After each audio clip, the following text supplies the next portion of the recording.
Hey guys, today I'm gonna tell you like how you can send the data from the front end using React.js or the files. So it will be really easy using the Axios library like for the posting the data. So you can just easily upload data on the backend. So and there should be a backend to receive the data also. So if you haven't watched that video, you can use any of my video where I'm showing how to do that. So let's just get started. Okay guys, so normally I have done like npx create react app, and this is my app component. Like it's totally empty. I'm just showing hello world, and I haven't like installed any dependencies and anything. So I am starting from the scratch. So firstly, run this on terminal and check whether it's working file or not. Then I'll tell you the what modules I have to install. Basically not any module, just axios for posting data. And it's running. Oh, please run fast. It's so embarrassing. Oh, okay, it's hello world.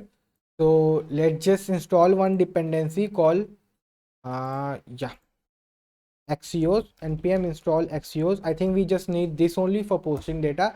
Else is like we'll do with the React side only. So my backend is already running for receiving the data which we will sending from the backend. So okay, it's in the Node.js already running. So let's just start.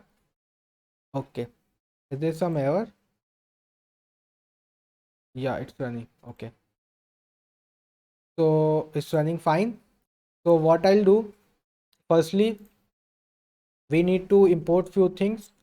So what we need to import, firstly we import form data from form. Basically we'll be sending data like file from in the form of form data, like just merging with the form data, or like encoding with the form data. Like you can, I mean, it's like a top cover for the files. After that we'll use Axios, import Axios from Axios. So this is for like sending the data, posting and getting. And then we'll use import use state, like for setting the data from React. So these all things are normal, you already know it. So let me just make a, after that hello world, uh, not hello world, let me just make a normal input tag. So basically it will be a normal input tag, not with the css and all that ones, because my aim is to let you understand better. Input tag, yeah. So let me just, yeah, input tag. So I'll say type equals to file, so it will be a type file. Then what else?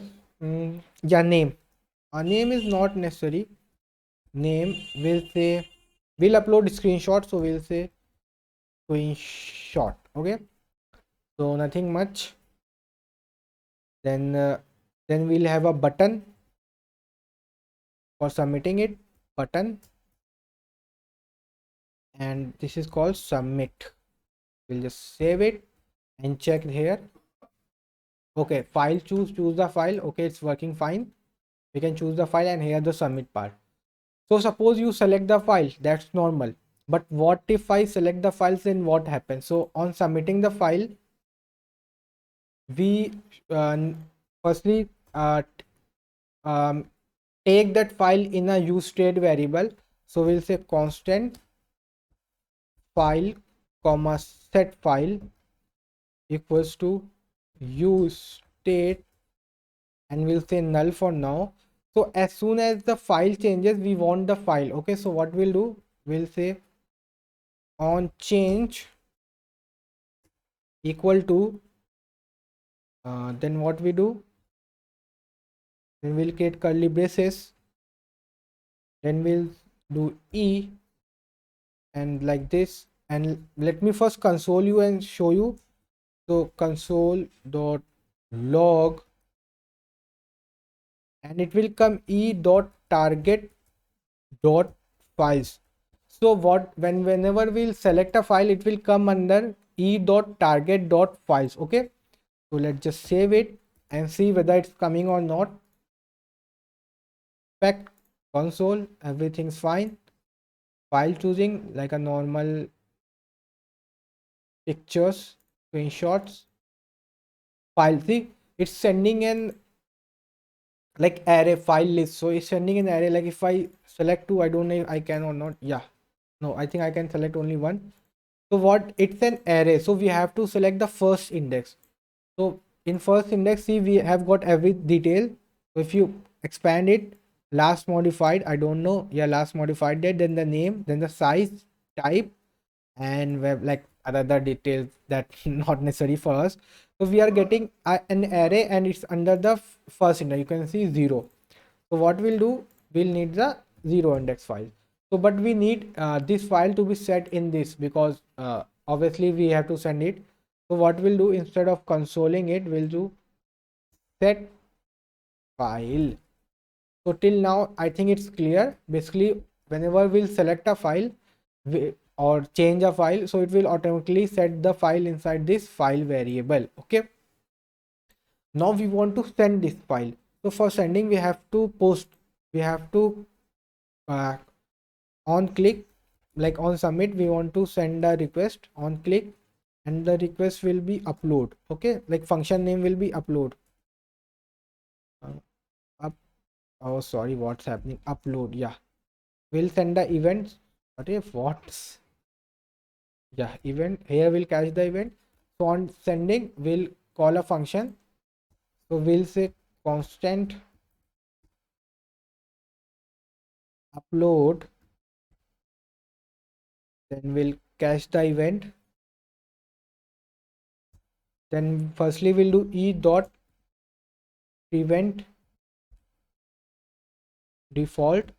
E dot prevent default is preventing from page reload. So prevent default mean what is the default behavior of the what do you call, of the button or event, like what is the uh, default behavior event, just don't do that. Like if I something is some, suppose an alert box showing up when you click, so it's default behavior is alert box, so we'll just stopping this. So whatever the behavior it, we are just stopping it. After that, what we'll do, we'll say let form data, no, not like that, form data equals to new form data. So we are just making a new object or whatever you want to call it. After that, we'll do form data dot append, and what is the name you want to give. So I'll give screenshot. So whatever the name you will give here, it you have to access through that name only on the backend also. Okay, screenshot, then I'll put a comma, then I'll say file. So this is the file which I'll be sending. So now suppose if you have multiple data or file, like if you have like normal JSON file also, so you just do form append for everything. Okay, so but I'm just telling you for single file or only one data. Axios, now we'll post it.